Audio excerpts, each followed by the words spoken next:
Assalamualaikum warahmatullahi wabarakatuh. Perkenalkan, saya Aulia Natasha dari kelas PFE 2023 dengan NIM 23030184125. Yang terhormat Ibu Ririn Gani selaku dosen pengampu mata kuliah Bahasa Indonesia serta teman-teman yang saya sayangi. Sebelumnya saya ucapkan terima kasih atas kesempatan yang telah diberikan kepada saya.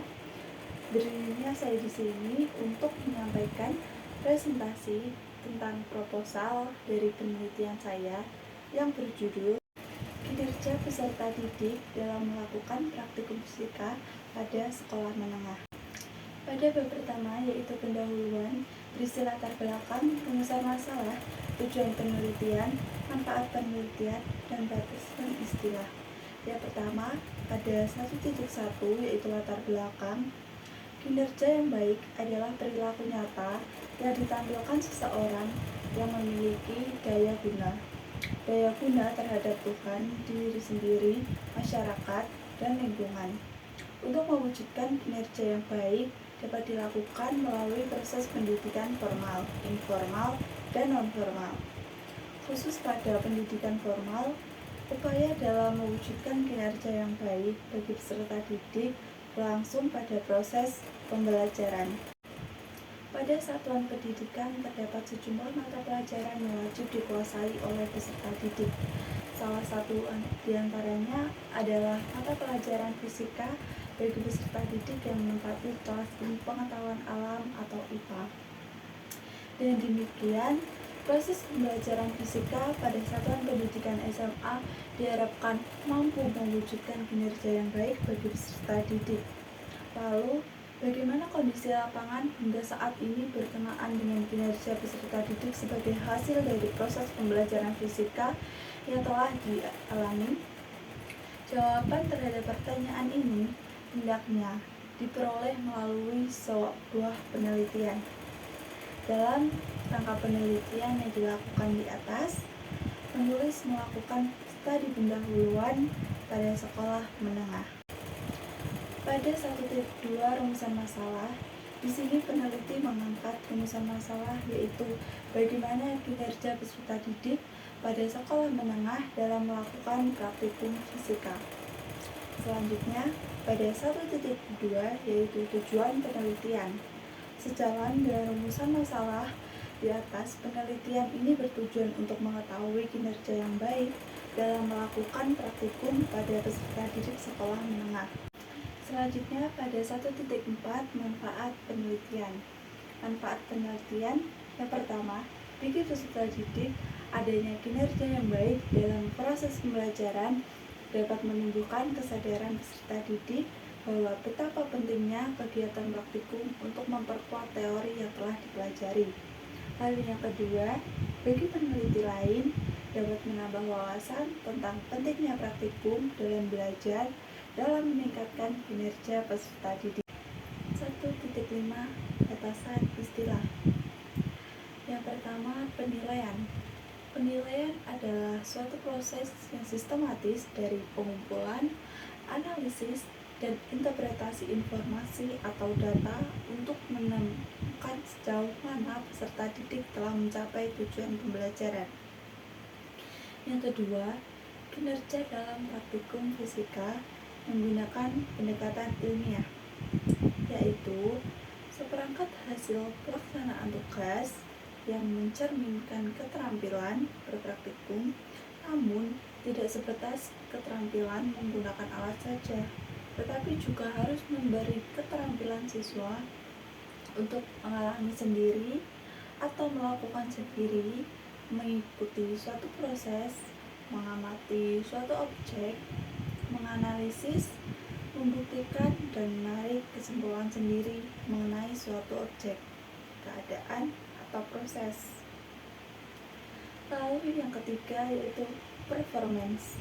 Performance yaitu merupakan suatu rangkaian proses penilaian kinerja siswa dan produk pelaksanaan tugas atau demonstrasi tugas tertentu yang bersifat nyata dan mencerminkan penerapan keterampilan serta pengetahuan yang dimiliki oleh siswa tersebut selama maupun setelah melaksanakan tugas. Selanjutnya pada bab 2 yaitu kajian pustaka yang berisi penelitian terdahulu yang relevan dan landasan teori. Yang pertama, 2.1 penelitian terdahulu yang relevan. Berdasarkan hasil eksplorasi terhadap penelitian terdahulu, peneliti menemukan beberapa penelitian terdahulu yang relevan dengan penelitian ini.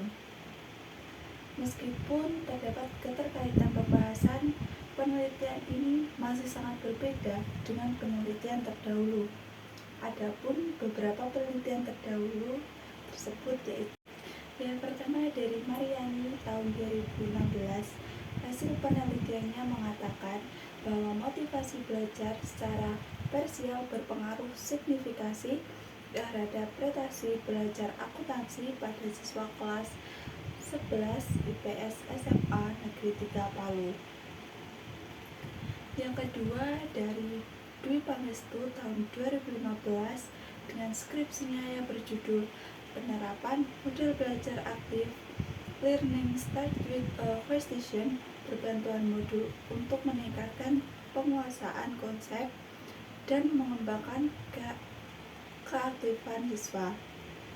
Dalam penelitian ini bahwa setelah diterapkan metode pembelajaran Learning Start with a Question, penguasaan konsep siswa dapat meningkat.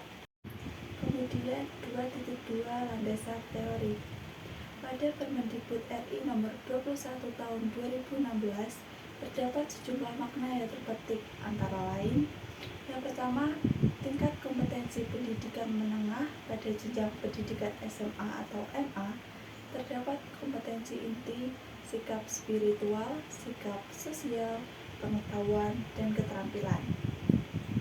Dalam pembelajaran fisika, terdapat tingkat pendidikan menengah pada kompetensi keterampilan merupakan penilaian yang dilakukan terhadap peserta didik untuk mengetahui apakah pengetahuan KD pada KI 3 yang telah dikuasai peserta didik dapat digunakan untuk mengenal dan menyelesaikan masalah dalam kehidupan sesungguhnya atau real life.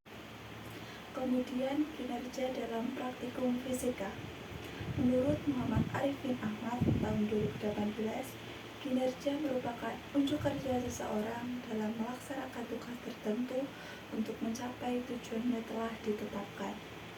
Pendapat tersebut diperkuat oleh Campbell dan Pitchard dalam buku Ahmad Arifin. Faktor-faktor yang mempengaruhi kinerja adalah tingkatan kemampuan, tingkat keterampilan, motivasi, pengetahuan tentang bagaimana menyelesaikan tugas, kondisi-kondisi yang memudahkan dan menghambat tidak di bawah kendali individu. Kemudian minat belajar. Minat sendiri merupakan sumber motivasi yang mendorong orang untuk melakukan apa yang mereka inginkan. Bila mereka bebas memilih, bila mereka melihat bahwa sesuatu yang menguntungkan, mereka akan merasa berminat. Ini kemudian mendatangkan kepuasan. Bila kepuasan berkurang, minat pun berkurang. Kemudian di bab 3 metode penelitian. 3.1 jenis penelitian. Penelitian ini dapat dikategorikan sebagai penelitian kualitatif yang berfokus pada pembuktian hipotesis non-angka bersifat deskriptif. Dalam penelitian kualitatif cenderung menggunakan observasi dan penilaian dalam pembuktiannya. Dan untuk memperoleh data utama biasanya dilakukan dengan wawancara. Lalu 3.2 pendekatan penelitian. Sejalan dengan Permendikbud nomor 54 tahun 2013 tentang standar kompetensi lulusan atau SKL yang tercantum bahwa aspek kompetensi lulusan SMA yang diharapkan yaitu siswa dapat memiliki keseimbangan antara soft skills dan hard skills, meliputi aspek-aspek kompetensi sikap, keterampilan, keterampilan, dan pengetahuan. Dalam rangka mencapai tujuan tersebut, kurikulum menuntut proses pembelajaran setiap jenjang pendidikan, khususnya SMA, harus diselenggarakan dengan menggunakan pendekatan ilmiah, systematic approach, yang mendukung semua kompetensi siswa meliputi sikap, keterampilan, dan pengetahuan. Pendekatan ilmiah dalam pembelajaran meliputi mengamati, menanya, mengajar, mencoba, dan membentuk jejaring untuk semua mata pelajaran termasuk fisika di dalamnya. 3.3 Sumber data dan data penelitian. Berdasarkan hasil kinerja peserta didik dalam melakukan praktikum pada sekolah menengah yang telah diuraikan di atas pada gambar 4.1, diagram kinerja peserta didik dalam melakukan praktikum fisika sekolah menengah, maka hasil penelitian ini berhasil mengungkapkan 4 konfigurasi karakter. Tidak semua konfigurasi ada pada peserta didik. Di antaranya, kinerja hati dapat dimiliki oleh 8 peserta didik, kinerja pikir dimiliki oleh 6 peserta didik, kinerja raga dimiliki oleh 6 peserta didik, dan kinerja rasa dan rasa dimiliki oleh 3 peserta didik. Dapat disimpulkan bahwa hanya terdapat 3 peserta didik yang dapat mengolah hati, pikir, raga, rasa, dan karsa dalam melakukan praktikum fisika. 3.4 Teknik pengumpulan data. Dalam pengumpulan data dapat digunakan berbagai teknik pengumpulan data atau pengukuran yang disesuaikan dengan karakteristik data yang akan dikumpulkan dan responden penelitian. Dalam penelitian ini, teknik pengumpulan data yang dilakukan adalah sebagai berikut. Yang pertama yaitu interview atau wawancara terstruktur. Wawancara digunakan sebagai teknik pengumpulan data dalam melakukan studi pendahuluan untuk menemukan permasalahan yang harus diteliti dan mengetahui hal-hal dari responden yang lebih mendalam dengan jumlah respondennya sedikit atau kecil. Dalam penelitian ini dilakukan wawancara struktur yang disusun secara terperinci sehingga menyerupai checklist. Wawancara ini dilakukan untuk mengetahui kondisi awal pembelajaran di sekolah. Lalu yang kedua yaitu catatan lapangan. Catatan lapangan ini berisi seluruh proses pembelajaran performance assessment dalam kegiatan praktikum mata pelajaran teknik pemeliharaan. Selanjutnya 3.5 Teknik analisis data. Teknik analisis data yang digunakan sebagai berikut. Yang pertama, reduksi data. Reduksi data merupakan salah satu dari teknik analisis data kualitatif. Reduksi data adalah bentuk analisis yang menajamkan, menggolongkan, menyambung yang tidak perlu. Lalu penyajian data. Penyajian data adalah kegiatan ketika sekumpulan informasi disusun sehingga memberi kemungkinan akan adanya penarikan kesimpulan. Bentuk penyajian data kualitatif berupa teks naratif atau berbentuk catatan lapangan. Data pada penelitian ini disajikan dalam bentuk skrip dan tabel diagram data. Kemudian, penarikan kesimpulan. Penarikan kesimpulan merupakan salah satu dari teknik analisis data kualitatif. Penarikan kesimpulan adalah hasil analisis yang dapat digunakan untuk mengambil tindakan. Cukup sekian presentasi dari saya. Bila ada salah kata saya mohon maaf. Saya akhiri. Wassalamualaikum warahmatullahi wabarakatuh.